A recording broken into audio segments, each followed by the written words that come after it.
Keep Our Republic is a nonpartisan, nonprofit organization. Since the spring of 2020, we've been doing our part to help keep our republic.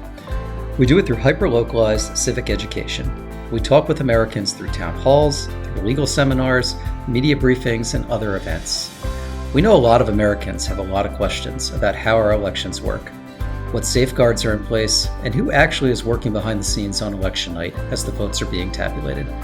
And that's why we're really glad you're joining us today. Hopefully, we can answer some of those questions.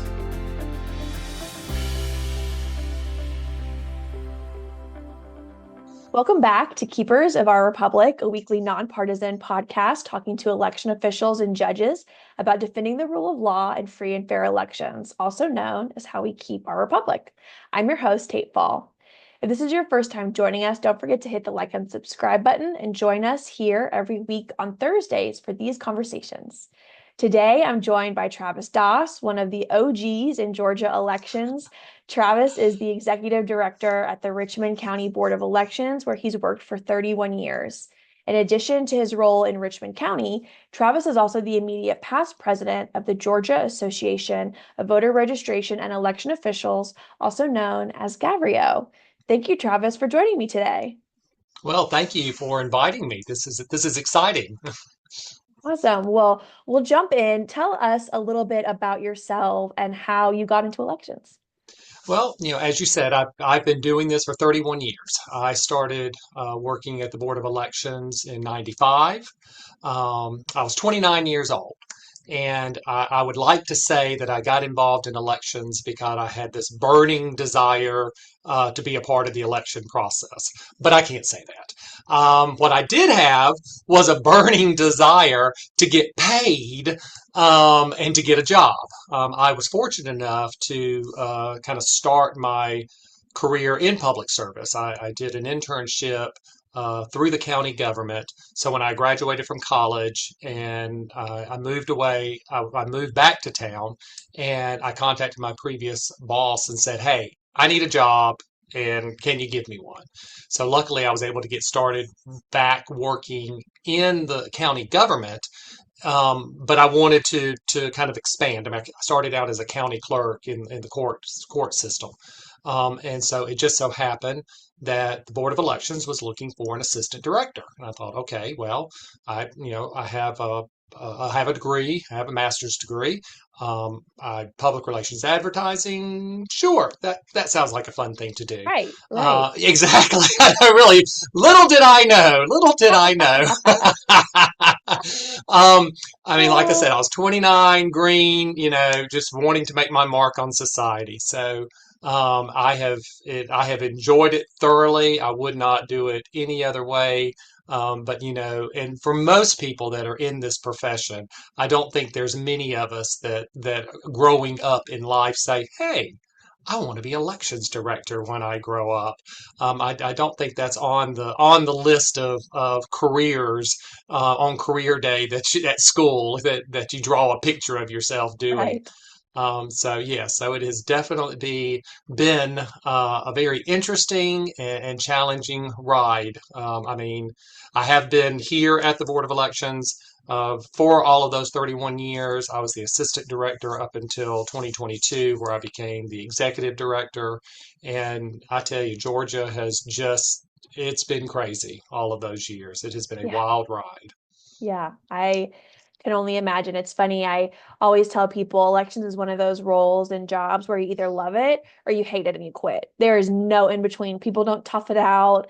People don't stick around. It's one or the other. And so I totally get that. You just kind of fall in love. I know when I was at the EAC, there was a commissioner and Commissioner McCormick, and she always said elections is like the Hotel California. Once you check in, you never leave. And I feel like that's so accurate. Even someone like me who's left administration after starting our family, I still can't kick it. I still love it. And it's still part of what I do every day. And so I'm grateful for, like I said, OGs like you that have helped pave the way.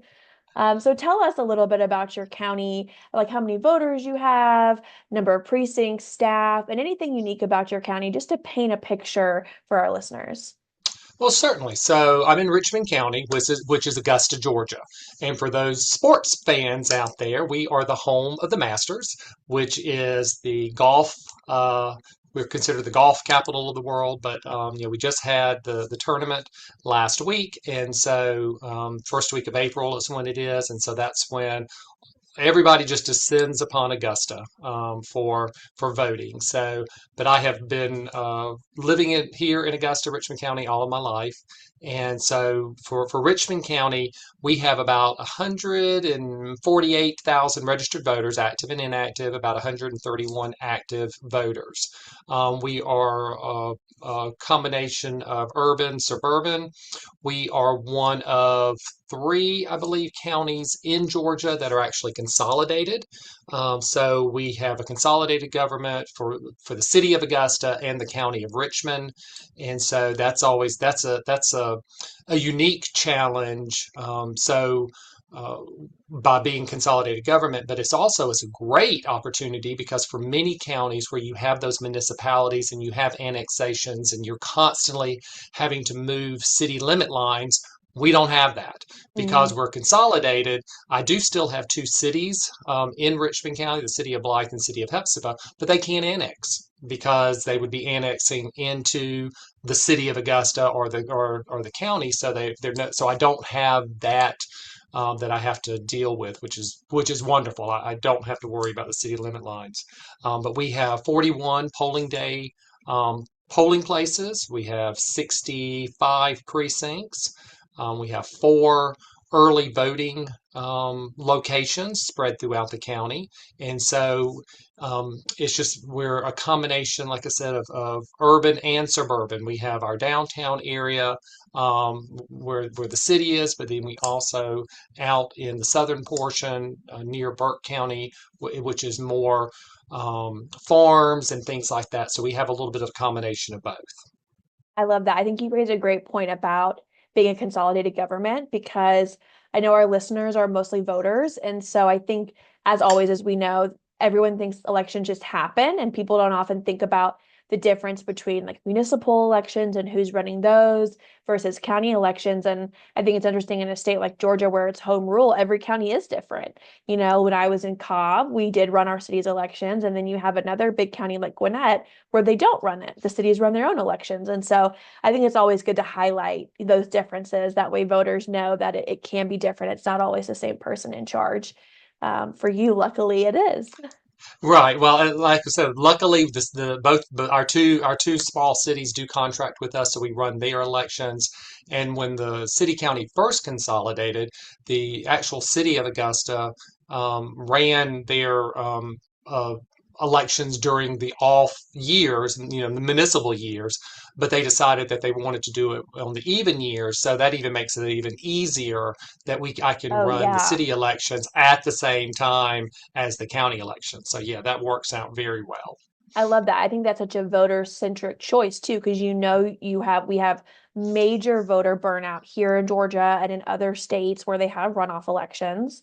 And then you're gonna have higher turnout on those municipal elections. I mean, how many municipal elections have we seen where you have 3, 4, 5% turnout, So having them consolidated like that, I love that. I know your voters love that too. So Oh that's great. yes, it just makes things so much easier to have that all combined at one time.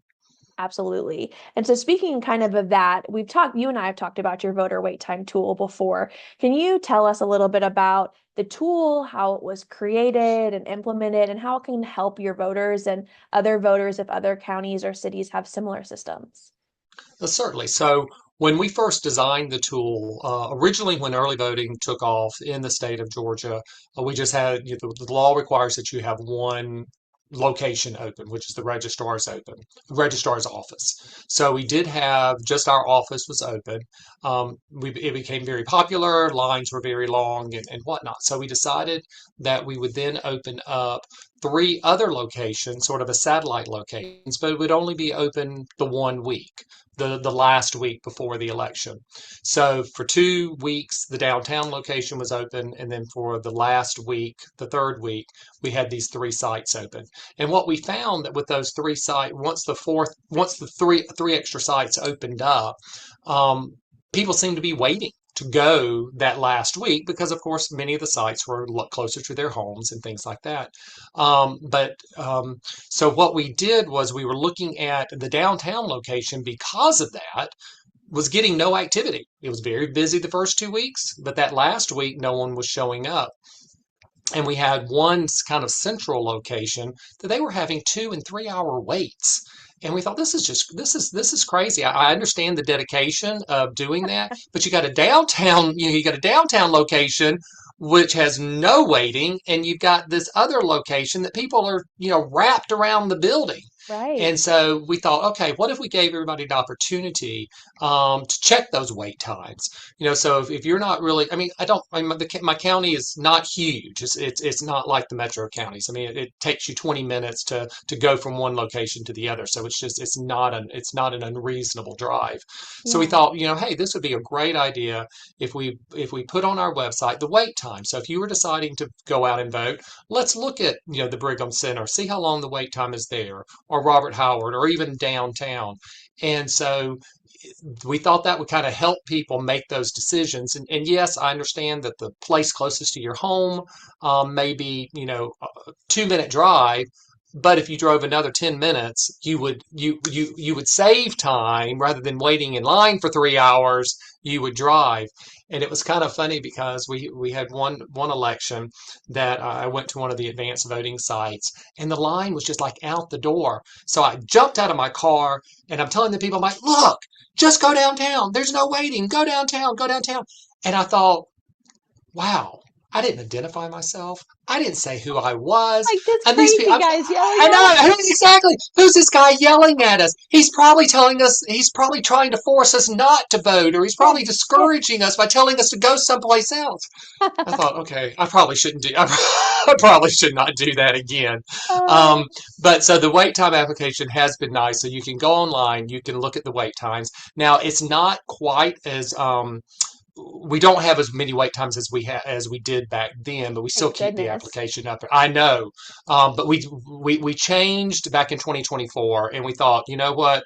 Since we saw so many people were waiting until that last week, and we saw that that was what was causing the lines, we just decided to go ahead and open up all 4 locations on day one, Yeah. and that way, it unfortunately didn't really increase turnout. But what it did do is it kind of spread the people out over a longer period of time. So we it did increase it a little bit, but what we saw, the same people who enjoy the advanced voting were still taking advantage of it, but they weren't waiting until that last week. They were coming the first, second, or third week, and so we did not have that problem with people having to wait in line. So that's been helpful to have the 4 locations from the beginning. But the wait time is still something fun that if people want to look up and see, if they can't decide where they want to go, they can check the application and see how long the wait is. I love that. I think that's a great thing to, let voters know, hey, before you head out the door, check the wait time map, see which has the shortest line, maybe go to that Publix instead of the Publix closest to your house or whichever one you were heading out, whatever errand you were going to go out and run. And it kind of helps people, like you said, once they typically start voting early, they're going to kind of stick to that. But it's always nice to see them being willing to be flexible and agile to go to a different site. And I love that you guys were responsive by opening all your sites all 3 weeks to kind of help spread that love a little bit. And so I know I know your voters definitely appreciate that as well. Absolutely, absolutely. So that kind of makes me think about voter education in general, which is something you do really well in Richmond County. So what have you found to be kind of the most successful ways to engage your voters? And on the flip side, how can voters engage with their local election offices as well? We have really in Richmond County embraced social media. I was probably, gosh, it's probably been about 10 years ago. I remember I was at a CERA class, which is, the Certified Election Registration Administration with the Election Center. And I was at a class and it was being taught by these 20-year-olds. I mean, I don't disparage 20-year-olds because they're the up and coming. I mean, I'm still the old man here. Youths, yes. I know exactly. And they were talking about these Twitter accounts and Facebook accounts and Instagram and all this other stuff, and we were always a little reluctant to jump on the bandwagon for social media because once you start putting information out there, you kind of lose a little bit of control. Yeah. You start getting comments on the page and the potential for disinformation and things like that. So we were a little reluctant. And so finally, about 10 years ago, decided to embrace that option. So we started off with a Facebook page. We started with the Twitter page, which is now called X. Got a little bit late on Instagram, but we found that is one way that our voters were getting the messages from other people. The candidates had Facebook pages, and other groups were creating Facebook pages to get the messages out there. So we thought, okay, why don't we get on the bandwagon and do this as well? We'll post stuff to Facebook. People will share it. People will get involved. And so I think that's really one of the things that we have strongly encouraged our voters to do is to embrace social media. We also have worked really hard with our website. The City of Augusta has a website, but we even created our own website under their banner where we had our own page that we governed, and we put all of our information out there. We just recently changed our Board of Elections meetings to during the day. So now we live stream the meetings. Great. We post the agendas and all the documents and things like that. So if a person can't actually attend the meeting, they still can watch it and they have access to the documents. So we really have tried to put so much information out there on our website for people to get involved with. The City of Augusta has also worked very hard with like pushing information out there as far as it's called Notify Me. So you can sign up for any department's information so they can, whenever I post something as far as a meeting update or anything that pertains to elections, it immediately goes out into that Notify Me. So that's one of the ways that we're trying very hard to, engage with the voters. Have a very close connection with our local TV stations, newspaper, and things like that. I know that a lot of people are I won't say reluctant, but are very careful to engage with your media shareholders Yeah. because you just never really know. But I found that the more you work with them, the more you can trust them. They can trust you. They come to you as that source, and so they will reach out to you if they hear rumors. As a matter of fact, I had a media request just the other day, warning said, okay, now that the SAVE Act has passed, let's talk about it. And I was like, the SAVE Act hasn't passed, No. but I'll be more than happy to Yeah. talk about what I know about it, but let's not put that information out there to the public saying that has passed, because it has Yes. not passed. Right. So it was kind of nice that I was able to stop Yeah. that story before it got out there to the public, and because she was like, what new things do people need to know before they vote? What do they have to bring? What do they? And I'm like, nothing's changed. Let's not confuse people by making it seem like things have changed. So I just recently did it was a program called Know Before You Go, in preparation for our May primary. And that way we were inviting people out to just get some of your questions answered, learn more about the voting process. And because primaries, what we have coming up in May, is always a little bit confusing for voters anyway, because, in Georgia, for those who don't know, in Georgia, we do not register by party. So each time you go to the polls, you choose which party's ballot you want. So if you voted, Democrat last year, you can vote Republican this year. And so it just does not matter. And of course, we're fortunate enough to have our primaries on the same day, which I think in some jurisdictions they don't even do that. Yeah. The Democrat primaries one day, and the Republican could be 2 weeks later. So we're very fortunate that we have them both on the same day. So even though that's great for us, it can be confusing for voters when they go in and they say, well, I want to vote on this question, or I want to vote on that candidate, and they can't with the primary. So it's always a challenge when primaries come along, just to educate the voters that, you're not registered by party. You have to Yeah, make a choice before you can actually vote.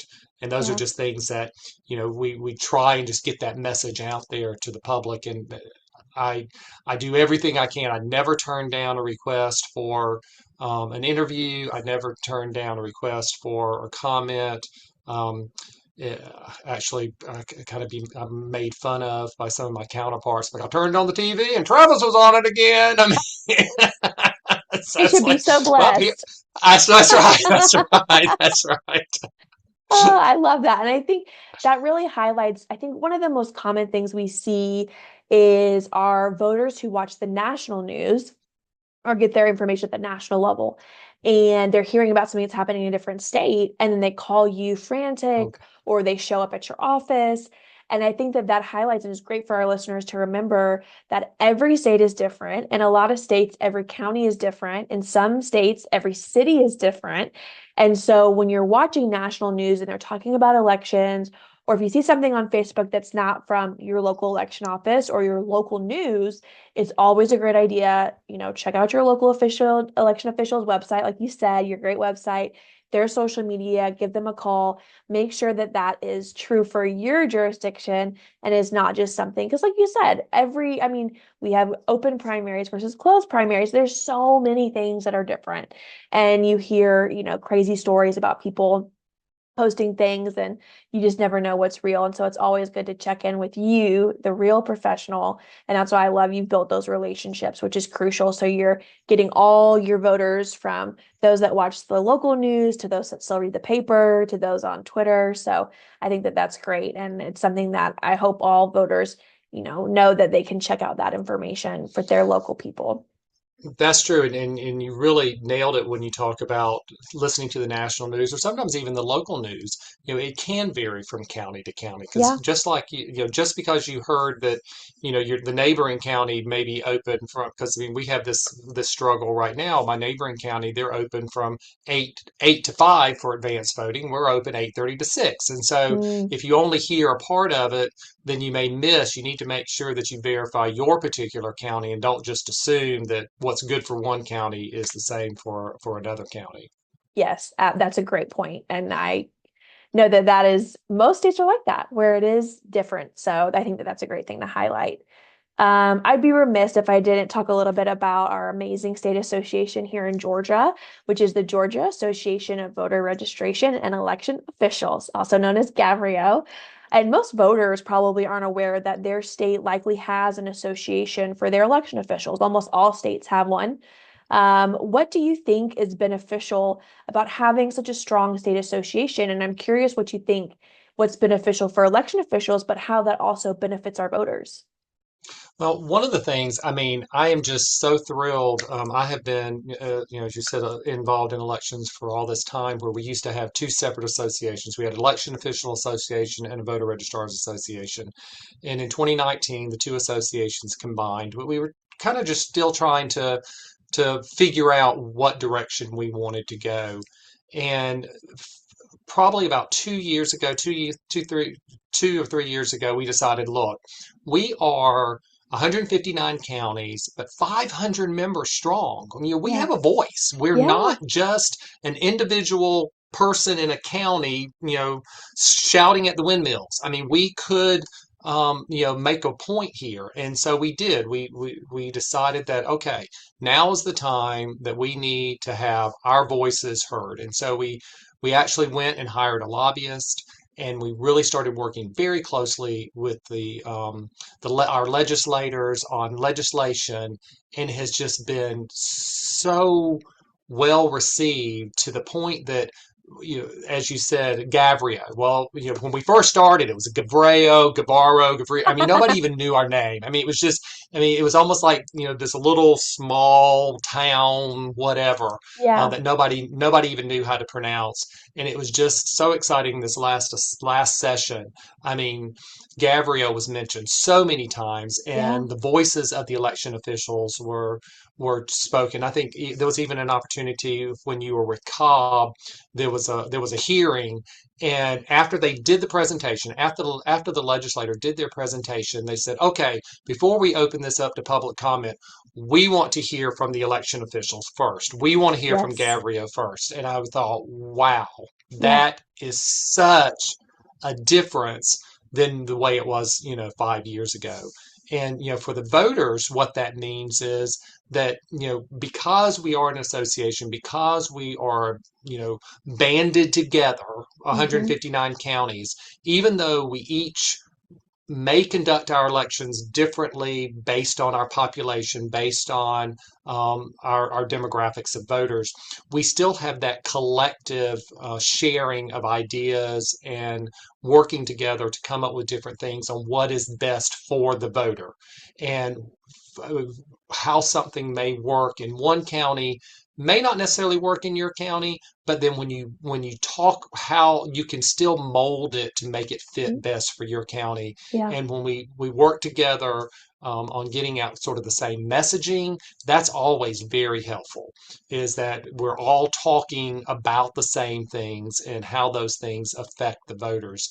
So as you say, for many states, most states do have an association for their election officials, and it's always good to kind of hear what the election officials are saying and thinking to see how that affects the actual voters in that county. So it has just been phenomenal, what has happened in these past few years, and I'm just so thrilled to have been president of the association when that was going on, and to still be a part of that right now. Yeah. And one thing I'd love to highlight for our listeners, a little peek behind the curtain. When I was in my last role, I was able to serve on the legislative committee for Gabrielle. And, I was in Cobb, one of the largest metro counties in Georgia. And one thing that I was always so impressed by is that, the legislative committee was a great representation of Gabrielle and the state of Georgia as a whole, with different size counties, different levels of funding, different levels of support. And one thing that's important for our listeners to know is in Georgia, all election officials are nonpartisan. Not the case in every state, but that is the case here in Georgia. Even though obviously counties typically vote one way or another, we as humans vote one way or another. Everyone could come together and we could recognize when we were talking about issues, the metros would say, you know what, that's really a metro only issue. We'll handle that on our own. We don't want Gabrielle to have to worry about that. And, they were listening to, we were listening to our smaller counties, and smaller counties listening to the bigger counties. And it really was, like you said, one banded together team. And I loved that. And I hope our voters know that, as election officials, we're all on the same team, we're all on the same page. And I think Gabrielle does a great job of showing that. Well, yeah, that's, like I said, that is one of the things we try and do, and you couldn't, and that's so nice what you say is that, you know what we do is all for the voters. I mean, that is what we live and breathe. I mean, if we didn't have the voters, we wouldn't have a job. That's And right. it's can be a little disheartening sometimes when we're accused of making changes that to hurt voters, when it's like, we wouldn't have a job Yeah. without you, Yeah. without the You're the voters. reason we So, show that up. That's right. exactly, Yeah. exactly. So, we there's no reason for us to do things that are against voters. I mean, everything we do is just trying to help the voters, making sure that, they're registered to vote, making sure their registration is up to date, making sure they know where to go and vote. Because if you're a voter and you show up at the wrong location, and then we have to do something differently, because you're at the wrong polling place, that's extra work for us. We want to make it easy for you. It's extra for you, it's extra for us. So everything we do is especially for the voters, to make things as easy and as seamless as possible. And I got a pair of socks that said something about, I love boring elections, and that's the truth. Yes. Election Yes. day, if it's a quiet election, that's great. Yes. That is what we want. Hallelujah. That's exactly right. My goodness. All right. So, final question here. As we've talked about, you've seen a lot of changes in elections in our country and here in Georgia. As we think about our country turning 250 this year, what are your thoughts on our democracy as it stands today, and what do you want voters to know? It's so hard to believe that it's been 250 years. I mean, because, you know, as they say, the more things change, the more they stay the same. There have been so many changes in our country in the past 250 years, but for what it was founded on, founded on the democracy, founded on the representation of the people, wanting to be represented, and I think that is one of the things that has continued on today. And for voters to know that, you may hear these crazy stories and you may think that your vote doesn't count, but it really, really does. It always has. And if you do not become a part of the process, then things may pass you by. So you Yeah. have to make sure that you become part of that process. Make sure that you vote, make sure that every opportunity that you vote. I mean, one of the things that, we struggle with so much when you were talking about the national media, I mean, every 4 years when we have a presidential election, everybody wants to vote for president. They run out and vote for president, which is, Yeah. not knocking the president. That's fine. Right. But they forget about it's those local races that matter Yes. so much, Yes. because it's those local people that are making the decisions that affect your day-to-day life. And I Yeah. always like to equate that with, I said, when was the last time the president fixed that pothole in front of your Yes. house? You know, it's just like, you've got That's to right. remember to vote for your local people, because those are the people that are going to build that park, that are going to set your taxes, that are going to make sure that the infrastructure of your city and county is correct. Yeah. The president, fine, but you've got to remember to get out to those local elections as well. So don't just wait and vote every 4 years. Make every opportunity to vote. And that was what this country was founded on. It was founded on by a group of people that wanted to make sure that they had proper representation, and they wanted to form a government for the people, by the people. And that is just, the basis that we were built on. And I think it just continues today. And we just need to make sure that we continue to keep democracy alive. I love it. Oh, what a great way to end our podcast. Thank you, Travis, for joining me You're today. welcome. That was so fun. Thanks for sharing your insights with our listeners. And thank you, listeners, for tuning in. We'll be back next week with another episode talking with more keepers of our republic.